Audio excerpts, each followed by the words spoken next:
Video title আর thumbnail দেখে এতক্ষণে নিশ্চয়ই বুঝে গেছো কি এই বক্সের মধ্যে আমাদের হেলিয়ার 300A চিলার আছে। আর আজকের এটার আনবক্সিং হবে, ইনস্টলেশন হবে, আর কোন ক্ষেত্রে চিলার ইউজ করলে, কোথায় এসি ইউজ করলে আর কোথায় ফ্যান ইউজ করলে ব্যাপারটা বেশি প্রফিটেবল হবে সেটাও আলোচনা হবে আজ।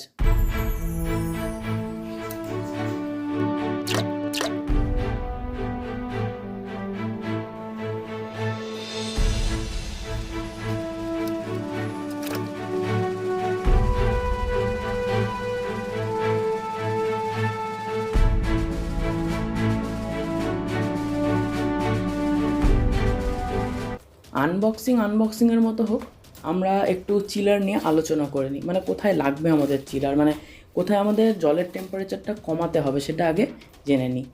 যদি আমাদের কোনো ম্যারিন অ্যাকুয়ারিয়াম থাকে, সেখানে মানে কোরালস রাখতে গেলে বা ম্যারিন অ্যাঞ্জেল ফিশ রাখতে গেলে, এরকম কিছু স্পিসিস রাখতে গেলে আমাদের জলের টেম্পারেচারটা কমাতে হবে। বা আমরা যদি এমন কোনো অ্যাকোয়াটিক অ্যানিম্যাল রাখতে চাই যেটার অনেক কম জলের টেম্পারেচার লাগে, যেমন অ্যাক্সোলটল, সেগুলোর ক্ষেত্রে আমাদের জলের টেম্পারেচার কমাতে হবে। আর আমাদের প্লান্টের ট্যাঙ্কেও আমাদের কিন্তু জলের টেম্পারেচার গরমকালে কিন্তু কমানোর প্রয়োজন আছে।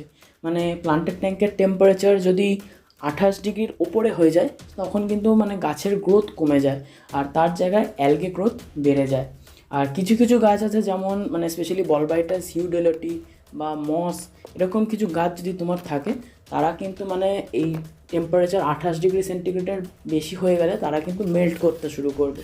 অন্যান্য গাছে হয়তো এই প্রবলেমটা অতটা হবে না, কিন্তু ইন জেনারেল সব গাছেরই গ্রোথ কিন্তু কমে যাবে।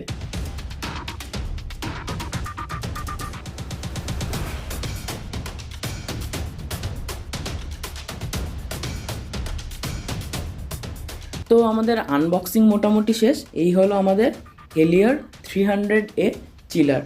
এবার এটার সাথে আমরা আরও কিছু কিছু অ্যাক্সেসরিজ পেয়ে যাব, যেমন হচ্ছে আমাদের হোস কানেক্টর। এটা দিয়ে আমরা এই চিলারের সাথে আমাদের হোস পাইপটাকে কানেক্ট করব। আর হচ্ছে আমরা দুটো এক্সট্রা রাবার মানে পেয়ে গেছি। আর হচ্ছে আমাদের এটা হচ্ছে ইউজার ম্যানুয়াল, আর তার সাথে দুটো পাইপ ক্ল্যাম্প আছে। এবার চিলারের এইটা হচ্ছে ইনলেট আর এটা আউটলেট। এবার এখানে যে রাবার ক্যাপ দিয়ে লাগানো আছে সেটা আমরা প্রথমে খুলে নেব, আর এখানে এর সাথে আমরা হোস কানেক্টরগুলো ভালো করে টাইট করে লাগিয়ে নেব।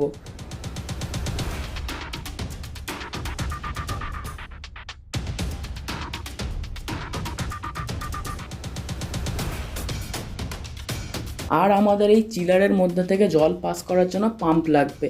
এই মডেলটার জন্য মোটামুটি 2500 লিটার পার আওয়ার ফ্লো রেটের পাম্প লাগবে। আমি এখানে সোবর 2500 পাম্প ইউজ করছি।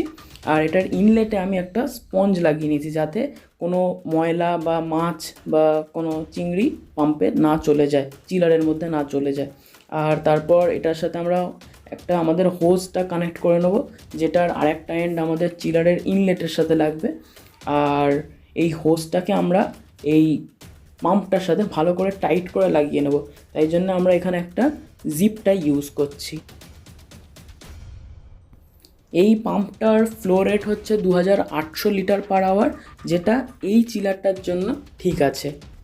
এই পাম্পটাকে কিন্তু 24 ঘন্টাই চালিয়ে রাখতে হবে, যাতে 24 ঘন্টা চিলারের মধ্যে থেকে জলটা পাস হয়। আর চিলারটাকেও 24 ঘন্টা চালিয়ে রাখতে হবে। চিলার যখন তোমার জলের টেম্পারেচারটা বেড়ে যাবে, তখন ও অটোমেটিক অন হয়ে যাবে। আর যখন তোমার জলের টেম্পারেচার ডিজায়ার্ড লেভেলে চলে যাবে, তখন চিলার অটোমেটিক্যালি অফ হয়ে যাবে। এটা হলো হোস ক্ল্যাম্প। এটা দিয়ে আমাদের হোস পাইপগুলোকে চিলারের এই ইনলেট আর আউটলেটের সাথে ভালো করে লাগিয়ে নিতে হবে টাইট করে।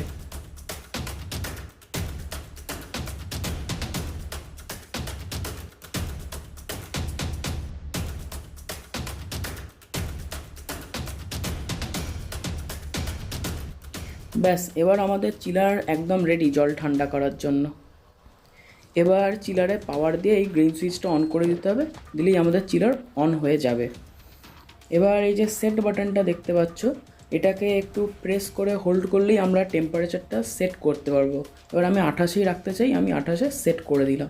তোমরা কিন্তু চাইলে এটা 4 ডিগ্রি অবধি টেম্পারেচার সেট করতে পারবে, মানে 4 ডিগ্রি সেলসিয়াস অবধি তোমাদের জল ঠান্ডা করতে পারবে। এবার তোমরা দেখতেই পাচ্ছ এখানে চিলারটা চলছে, আর চিলারের টেম্পারেচার দেখাচ্ছে 30 ডিগ্রি, মানে যে জলটা চিলারের মধ্যে দিয়ে যাচ্ছে সেটা 30 ডিগ্রি সেলসিয়াস। আর আমার অ্যাকুয়ারিয়ামের থার্মোস্ট্যাটেও কিন্তু দেখাচ্ছে টেম্পারেচার 30 ডিগ্রি সেলসিয়াস। এবার যেহেতু আমি টেম্পারেচারটা 28 ডিগ্রি সেলসিয়াসে সেট করে দিয়েছি, যখনই এর মধ্যে থেকে যাওয়া জলটার টেম্পারেচার 29 ডিগ্রি সেলসিয়াস হয়ে যাবে তখনই কিন্তু চিলারটা অটোমেটিক অন হয়ে যাবে। আর তারপর টেম্পারেচার কমাতে কমাতে যখনই 27.9 ডিগ্রি সেলসিয়াস হয়ে যাবে টেম্পারেচার, তখনই চিলার অটোমেটিক অফ হয়ে যাবে।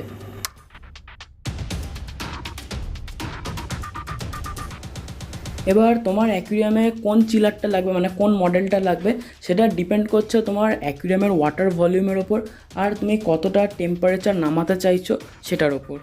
তবে চিলারের দাম কিন্তু খুব একটা কিছু কম হয় না। এই হেলিয়ার 300A চিলারটার দাম কিন্তু প্রায় 26-27 হাজার মতো দাম পড়বে।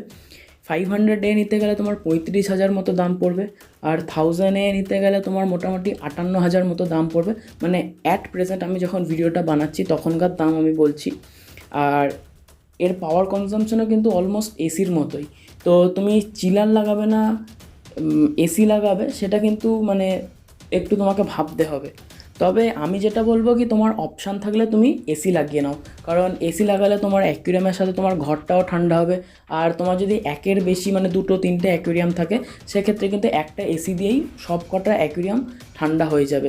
চিলার লাগাতে গেলে সবগুলোর জন্য আলাদা আলাদা করে চিলার লাগাতে হবে। এবার যদি তোমার মানে এসি লাগানোর অপশান না থাকে সেক্ষেত্রে কিছু করার নেই, তোমাকে চিলারই ইউজ করতে হবে। এবার তোমার অ্যাকুয়ারিয়ামের ভলিউম যদি ওই 100 লিটার বা 120 লিটার বা তার থেকে কম হয় সেক্ষেত্রে তুমি ফ্যান ইউজ করতে পারো, কারণ ছোটো অ্যাকুয়ারিয়ামে ফ্যান প্রায় 3 থেকে 4 ডিগ্রি অবধি টেম্পারেচার কমাতে পারে। কিন্তু 200 লিটার, 300 লিটার, 400 লিটার বা তারও বেশি অ্যাকুয়ারিয়ামের যদি ভলিউম হয় সেক্ষেত্রে কিন্তু ফ্যান দিয়ে খুব একটা কিছু এফেক্ট পাওয়া যায় না। ফ্যান দিয়ে ওই তখন মোটামুটি 2 ডিগ্রি মতো সেলসিয়াস, মানে 2 ডিগ্রি সেলসিয়াস মতো টেম্পারেচার কমানো যায়, তার থেকে বেশি কমানো যায় না। তাই বড় ট্যাঙ্ক হলে তোমাকে চিলার বা এসি ব্যবস্থা করতে হবে, আর যদি ছোটো অ্যাকুয়ারিয়াম হয় সেক্ষেত্রে তুমি ফ্যান ইউজ করতে পারো।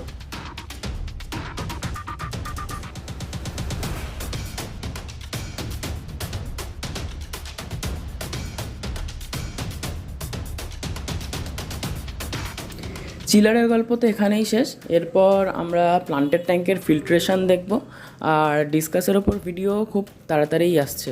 তো আজকের মতো টাটা।